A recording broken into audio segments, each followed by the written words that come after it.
We talked about the effects of sugar addiction, how long it takes for the mood to stabilize after quitting sugar, and why sugar cravings feel emotional. Now let's talk about how to break the dependence without willpower. How to break the dependence without willpower. Willpower fails because biology always wins. That's right. Biology always wins. Here's how you beat it strategically. Eat protein first.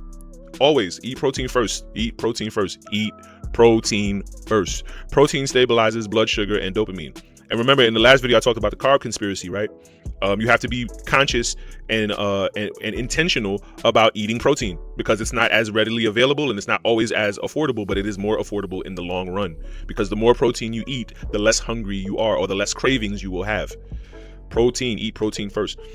Protein stabilizes your blood sugar and dopamine. So every meal, you need a minimum of 30 to 40 grams. And this is why I advocate getting a food scale. Get you a food scale, a little small kitchen scale, a little small kitchen food scale.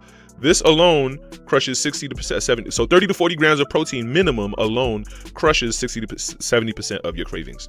So examples, eggs and meat, Greek yogurt and nuts, chicken and vegetables, and protein shake. So that alone, that right there, that'll do it for you. Number two, so I said eat protein first. Number one was eat protein first. Number two, don't quit sugar cold turkey. That triggers rebound cravings. Instead, remove liquid sugar first. Juice, yes. Oh, I had to get that out of my system. Juice was the hardest thing to quit for me because juice, not only did it taste so good, but it was so refreshing. And I had to, at first, I was still buying like the processed juice, you know what I'm saying? Like the not natural juice, but it's still somewhat natural. Or it was like the laboratory juice, but it had natural juice in it. So I was still buying that, but I invested in a juicer. I think it's not even about the food you buy, it's about the appliances, really. Like that was the level up for me. So I invested in a juicer. Great investment, you know what I'm saying? And I buy my little apples and my oranges, slice them up, cut them up. It was a little work, but it was worth it. And when I would juice, it would actually taste better than the laboratory juices I would buy, even the ones that were refrigerated. Of course. And then that's another thing too. The juice aisle. That's another carb conspiracy, right? How healthy is it? Like, how natural is it if it doesn't need to be refrigerated? You know what I'm saying? Like, that's something to think about. So I quit buying the non-refrigerated juices. Then I went over to the refrigerated juices, but it was still from a lab. You know what I mean? But and so I did that, and then I invested in a juicer. You know, I invested in a juicer as well as a little handheld juicer, so I can travel with it too. I invested in a juicer, and then I started buying like the natural juice from the produce aisle. I started buying that and then mixing it with my fruits when I would juice, you know, and that took me to another level too. So remove liquid sugar first, then desserts, then snacks. Yeah, like some people were brought up, most of us were I wasn't brought up that way, but I realized that most people were brought up to always have a dessert with their meal. You don't always need a dessert. And then like the restaurants know what they're doing. Here's another carb conspiracy. The restaurants know what they're doing when the server always asks you, would you like, when you're done eating this, they'll say, what's the first thing they'll say? Would you like any dessert? Right? Because of course it brings a bigger bill. Bigger tip, right? So yeah, quit liquid sugar, then quit desserts, then snacks. I've said this before. I had a time when I was eating. There was a time where I was eating a Twinkie at a minimum of 2 Twinkies a day, if not 3. 2 Twinkies a day. So you could imagine how I looked back then when I took my shirt off. I was eating 2 to 3 Twinkies a day. Terrible. So yeah, remove liquids first, then desserts, then snacks, and then hidden sugars. I think that hidden sugars would be like in like the food preparation. So like in how you prepare your food. I know I quit pasta, any kind of pasta, mac and cheese, especially mac and cheese. Whoa, no. Mac and cheese, you name it, whatever kind of carb it was, noodles. I don't eat none of that no more. Most I'll do is rice because at least it's natural. It's from the ground. You know what I mean? But no process, none of that processed garbage. No processed garbage. This stepping down from these sugars beats willpower. So I had to deep dive into that one. So how to break sugar dependence. Number 1, eat protein first. Number 2, don't quit sugar cold turkey. Number 3, replace the dopamine hit. You must replace sugar's emotional role. So best replacements is walking, cold exposure, music and movement, a high protein meal, and sunlight. Yeah, like get outside, go outside and see.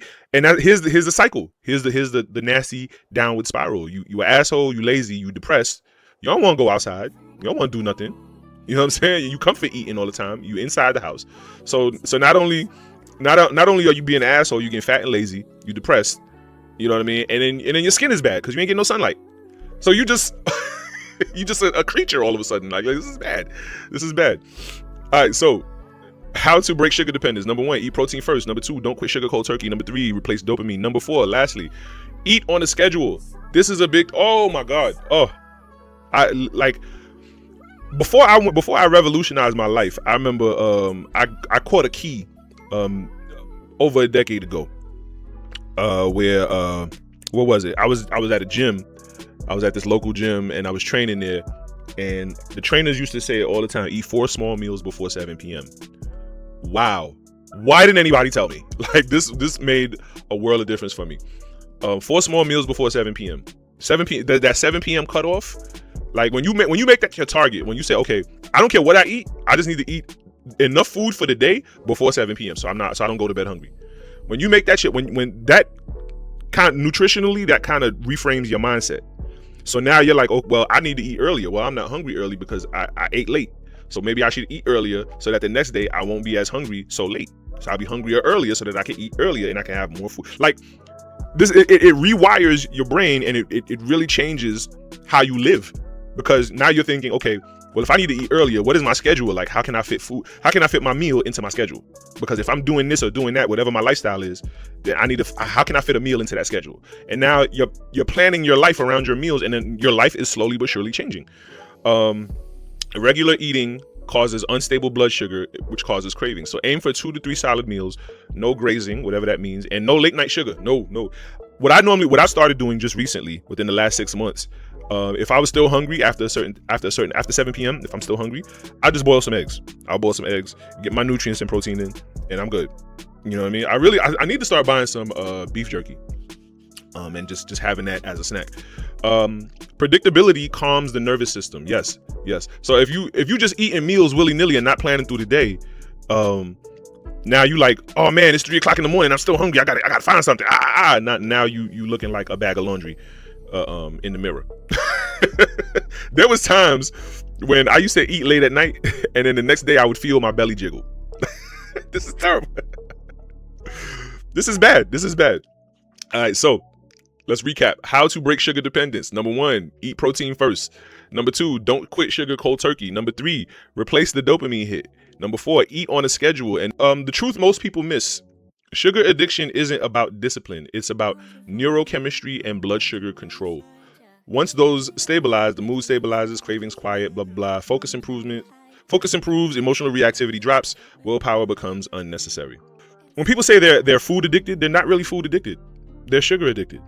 You know, when people say, oh, I feel the need to have this particular food, I feel the need to have that particular food, whatever the name of the food is, no, you're just addicted to sugar. You're just addicted to sugar. And yeah, we need carbohydrates. Now, don't get that twisted. We need carbohydrates. We need that energy, the energy we get from carbohydrates.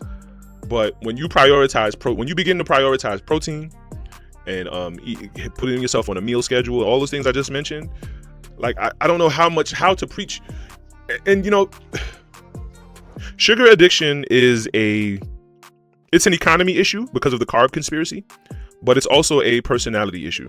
It's also a character issue, because quitting sugar and living a healthy lifestyle requires a particular character. It requires a particular type of person, and none of us were born that way. We're human. Sugar addiction is a human addiction.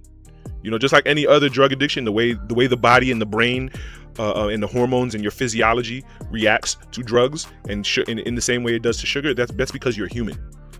And so finding the character, building the character of someone who lives healthy and eats healthy in a healthy way is human also.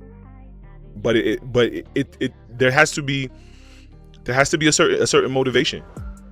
Like, you probably do you own a mirror? Like, where do you find the motivation? How do you feel when you look in the mirror? How do you feel when you go to the beach or to the pool? Do you go to the beach or to the pool at all? How do you feel when you walk into a room of opposite sex suitors. So if you're a man, you know, how do you feel? You know, most guys don't care typically, but we all know that beauty is a woman's currency. So as a woman, if you were a woman listening to this, how would you feel walking into a room full of men? You know, and these things play a part. When it comes to sugar addiction, it all comes together. It all comes together. All of the science and physiology I broke down, it all makes sense. It all ties in. It's not just your personality. Maybe it's your sugar addiction. Try it. You'll see. Try quitting. You'll see.